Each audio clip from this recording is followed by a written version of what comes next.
Hi friends मु बादल आपन स्वागत करछि मो यूट्यूब चैनल को एक नुआ वीडियो नुआ वैकेंसी सहित देखंतु वाटर मैनेजमेंट माने आईसीआर अंडर रे माने एग्रीकल्चर अंडर रे ए वैकेंसी बाहरी छि या बहुत सहज रे आपन माने अप्लाई करिवे ओ सेंट्रल गवर्नमेंट तरफ रु जॉब टे पाइ परिबे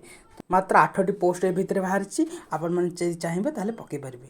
एटा हला ऑफिशियल नोटिफिकेशन एटा फ्री अप्लाई मध्ये रहबो तने आपन माने हाकू पोस्ट ऑफिस साहाଯ୍ୟରେ पके परिबे ऑनलाइन रे मध्ये आको अप्लाई करि परिबे तो देखंतु एथरे अप्लाई करिबे कोन कोन डॉक्यूमेंट दरकार और कौन कौन अच्छी सब वीडियो टी लास्ट पर्यंत देखिए जापर तेना वीडियो टी पूरा लास्ट पर्यंत देखो बिना स्किप करी देखो ये गुड़े वैकेंसी पोस्ट बाहरी तुम सब डिटेल्स रे डिस्कसन करवा और सैलरी बहुत भल अच्छी और ए कौन एग्जाम भी ना तो से आप निसंदेह या अप्लाई करेंगे समस्त जिले अप्लाई करेंगे किंतु ये जॉब टी भुवनेश्वर अच्छी देखो ये एड्रेस टी मेंशन कराई चंद्रशेखरपुर भुवनेश्वर ओडिशा तो आपण मैंने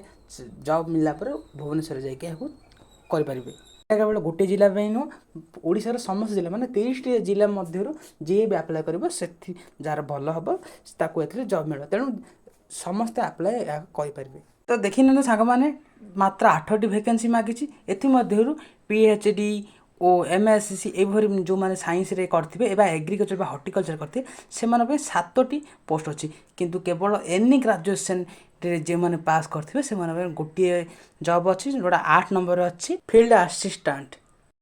तो एबे देखिबे याको किपर हेबे अप्लाई करबे तो अप्लाई करबे तळे दिबा फॉर्म भल भाव स्कान करेंगे आपको ईमेल आईडी साहाଯ୍य पठेबे तेणु ए समस्तटी भल भाव फिलअप करेंगे ये गोटे कलर साइज रिसेंट फोटोटे लगेदेवे तापर यहाँ ईमेल आईडी साहाଯ୍य पठेदेवे तो देखो तो तले स्क्रॉल कलापर टी आर ईमेल आईडीटा भी देती से आपण मैंने यहाँ पठेबे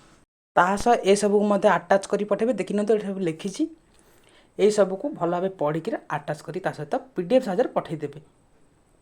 तापर यहाँ आटाच कलापर देखी तले यार मेल आईडी दि जाइए मेल आईडी साहाଯ୍य आपने पठेदेवे आ देखिए लिखाई जो एग्जांपल रे पीडीएफ टू ए फॉर्मेट रे लिखिबे तार नेमडा तापर याको छाड़िबे नले एटा रिजेक्ट हो जदि वीडियो टी इनफॉर्मेटिव लागे तो मो चैनल को सब्सक्राइब कर देबे और मो यार पीडीएफ टी मो डिस्क्रिप्शन बॉक्स टच कर देबी थैंक यू रहिली।